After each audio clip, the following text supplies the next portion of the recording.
Fossil Island is an absolutely massive unlock on a level 3 skiller. It gets you birdhouses, herbivore, volcanic mine, and most importantly, fossils. Unlocking Fossil Island is going to be very easy, but there's a lot of information to get through, so let's get started. Since I've already done most of this on my level 3, I'm going to be doing some of the quests on my backup account, but it has 10 HP, 1 defense, and I won't be using prayer for any of these quests, so everything I do will be the exact same as when I did it on my skiller. Additionally, there's a lot of information to get through, so I'm primarily going to focus on the particular aspects of the quest that are relevant to level 3s. First up, we have the dig site. This is a very iconic quest for skillers because it's going to unlock the ability for us to clean museum finds, which used to be the best way for level 3s to train Slayer. The dig site requires 10 agility, 10 herb lore, and 25 thieving. All of these stats are boostable. You'll also need a pestle and mortar, a vial, a tinderbox, a cup of tea, 2 ropes, an opal or uncut opal, and charcoal.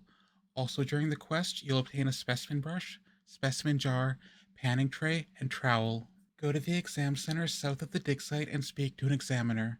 She'll send you to speak to curator Heg Halen in the Varrock Museum, and he'll send you back to the exam center. Fun. You take your first test and you fail it miserably. You'll then need to speak to 3 students to get the proper answers. This woman is missing her teddy bear. It's hiding in these bushes. This guy's missing his special cup. Grab a panning tray from this tent and get to panning. It might take a moment before you get it. And this guy is missing an animal skull. You pickpocket it back from this guy here.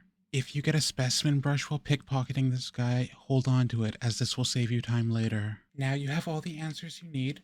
Go back to the exam center and retake the test, and this time you'll be able to pass it. Congratulations, you are now ready for level 2. Go and speak to the students again and get the next round of answers, and then do that again for level 3. You are now able to use the dig site. Grab a specimen jar from the cupboard here. If it doesn't give you a search option, try speaking to Terry Bolando. Once you have the specimen jar, pickpocket a workman until you get a brush. Dig in this area until you get an ancient talisman. This can take a few attempts. Take the talisman to Terry Bolando and he'll give you permission to go down the dig shafts. To do so, show your invitation letter to a dig site workman. Use your rope on this winch here and climb down. Search the bricks blocking your way and then climb back up. Now use your rope on this winch and speak to Doug Deeping. He'll give you a key. Make sure you grab one of the nearby roots. The key will open a chest that gets you a chemical powder. Use the trowel on the barrel and then your vial on the barrel to get unidentified liquid. Make sure not to drop it, no matter what the intrusive thoughts say. Grind up your charcoal with a pestle and mortar. Show the powder and liquid to Terry and he'll tell you they are ammonium nitrate and nitroglycerin. Fun stuff. I hope you aren't watching this video in an airport. Mix these together, add the ground charcoal and the root from earlier. Go down the west winch and use your chemical compound and the tinderbox on the bricks. Watch out for the skeletons as you grab the stone tablet and then give them to Terry Bolando to finish the quest. Next up, we're going to need 100 kudos in order to start Voyage. If you haven't already done the museum quiz, I highly recommend starting there. It only takes a few minutes of running around answering questions in the Varrock Museum, and it'll give you 1k Slayer and Hunter experience. It's one of the very first things I would recommend any skiller account do, so if you haven't done it yet, now is the perfect time to do it. That gets you 28 kudos, only 72 more to go. Next up, we get to clean museum finds. You grab the tools off the wall, pick up these rocks, clean them up at the table, and deposit them in the box up here. You'll get a bunch of junk and the occasional XP lamp granting 500 XP each. There's 5 items here, and they give 10 kudos each when you talk to an archaeologist and put the artifact in its case. That's the old symbol, old coin, ancient coin, and pottery. These items will appear in your inventory while you're cleaning the finds, so make sure you talk to an archaeologist and you don't deposit them. You can also get the clean necklace here, which you give to the archaeologist, and in exchange you learn how to enchant a ruby necklace into a dig site pendant. If you play on a main account, then you can buy enchant ruby tablets off the Grand Exchange to make your own dig site pendants. Additionally, be careful while you clean the museum finds, because you'll get bones in your inventory while depositing the finds, so be sure to drop them carefully. You can use the custom menu swaps plugin to remove the bury option from bones. Additionally, to speed up the process a little bit, you can spam click while picking up the rocks to get them a bit faster. Spam clicking the other parts won't be beneficial. That's 50 more kudos you have gotten now, leaving only 22 left. Now it's time for a bit more questing. There are 7 quests that a level 3 skiller can do that each give 5 kudos. Those quests are Demon Slayer, Rune Mysteries, Shield of Arav, A Tale of Two Cats, Hazil Cult, Merlin's Crystal, and Observatory Quest. I'll go over all of them briefly, and you can pick your favorite ones and do them, though the 5 I'll recommend are Demon Slayer, Rune Mysteries, Shield of Arav, Hazil Cult, and Merlin's Crystal. You also have the option of doing Below Ice Mountain and getting the artifacts there to turn in for 1 kudos each. There's 5 of them which can be obtained through mining. Doing this won't be any faster, but you have the option of doing it. The fight at the end of Below Ice Mountain can be done easily by mining the pillars in the 4 corners of the room. Make sure to bring some food with you, because the Ancient Guardian can hit up to 7. For Demon Slayer, I really wish I knew how easy it was to skip gaining combat XP when I did it. During the fight, all you have to do is equip Silverlight, and then you can use Rings of Recoil to finish off Delrith. You don't need to do any true damage. This is the case with many different instance bosses, for example the Headless Beast in Getting Ahead. Delrith didn't want to aggro on me normally, so I sipped Goading Potion, left the area, and walked back in. I've been told you don't need the Goading Potion. I wasn't able to get his aggro without it, but maybe I was just unlucky. If you don't want to do all that, Poison Dynamite also works. Just make sure you're not aggroed by the wizards and that you are holding Silverlight. Also, while testing everything to make sure it works, I accidentally whacked Delrith for a 7, so try not to do that. Rune Mysteries doesn't have any combat, and there's nothing different about doing it on a regular account and a skiller. You talk to the Duke, wrong Duke, then the Basement Wizard, the Varrock Rune Shop guy, and then the Wizard again. Congratulations! In Shield of Arav, you can join the Black Arm Gang, and then have another account kill the Weapons Master to trade you the Phoenix Crossbow. If you join the other gang by mistake, you can easily take out Johnny the Beard with some Poison Dynamite. A Tale of Two Cats doesn't have any combat in it, though it does require you to do Icthurin's Little Helper, which has a very annoying fight in it.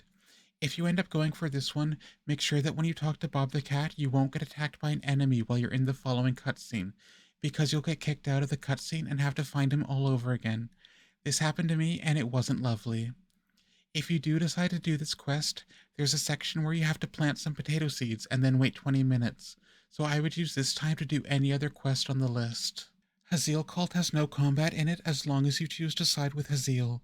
That being said, if you're a collector and you have access to Poison Dynamite, you may want to side with Cyril, as this is the only way to acquire Carnelian armor, which you can wear with level 1 defense.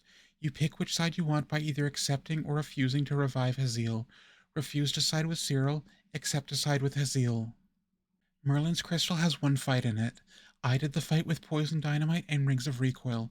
Sir Mordred has a max hit of 5, so make sure you stay above that. Another option is to not click off of the dialogue before starting the fight. Come in on another account and kill Sir Mordred, and on the same tick that you do the last hit of damage, finish the dialogue. Morgan Le Fay will appear and ask you to spare her son's life. I failed this several times attempting it, and to be honest, using Poison Dynamite might be easier, but this is an option if you'd rather do it. At the end of the quest, when you're meant to free Merlin, you don't have to equip Excalibur. You can just use the sword on the crystal and everything works out. Observatory Quest is famously a hurdle for level 3 skillers, as it gives XP in a random skill, but as long as you started the quest after November 8th, 2018, then the quest will no longer give XP in a skill you're level 1 in, so it's now safe for skillers. Make sure that when you go down into the dungeon that you have anti-poison with you, as well as some food, as there are poisonous spiders which can hit up to 7. There's a goblin guard who will attack you, but you can get them stuck behind this spot here. You don't actually need to defeat it. Once you've done enough questing to hit 100 kudos, run up the stairs in Varrock Museum and speak to Historian Minos. Tell him about your heroics and he'll award you the kudos. If the quest you did include Merlin's Crystal or Shield of Arav, you'll be given an XP lamp awarding 1000 XP into any skill level 20 or higher. Now that you have 100 kudos, you're ready for the last quest, Bon Voyage. This quest involves no combat and should be mostly pretty straightforward. You're going to want 2 bottles of vodka and 1 unfinished Marintil potion. If you'd like, you can also bring an iron bar, 2 oak planks, 5 nails, and a hammer to build the bank chest on Fossil Island afterwards. Talk to curator Heg Halen in the Varrock Museum, and he'll send you to the dig site. Speak to the barge foreman. He needs some special logs and sends you to the sawmill northeast of Varrock. But this guy doesn't have the planks you need, so you have to go all the way to the woodcutting guild in Corend. You can walk through the eastern gate if you don't have 60 woodcutting. They'll still get you sorted. Head back to the Varrock sawmill and then back to the foreman. Now they're going to tell you that the voyage is cursed and that you've got to be the one to deal with it. Head to Port Sarim and speak to Jack Siegel and ask him if he's ever made any cursed voyages. You'll be told you either need a lucky charm or a potion of sea legs. Return to the navigator and he'll tell you that they want both. You get the lucky charm from the odd old man north of the dig site, and you get the potion of sea legs from the apothecary in Varrock. The potion of sea legs is just vodka and Marintel, which doesn't sound very good, but I'd be willing to give it a try. And now we come to the very fun part of the quest. Steering the ship is famously difficult, and no matter how I explain it, it probably won't be good enough. But basically, you want the top arrow pointing forward. If it isn't pointing forward, you're going off course. If you're going off course, you'll want to slow down until you're back on course. To recorrect the course, you'll want to click the arrow at the bottom in the opposite direction of where the top arrow is pointing. So if the top arrow is leaning to the left, you'll want to click the arrow on the right.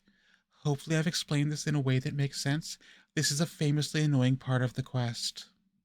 Luckily, once you've done that, you've made it to Fossil Island. Congratulations, you've unlocked a location that is very iconic for Skiller accounts. I hope my guide has helped you today. Enjoy collecting fossils, and I am very proud of you.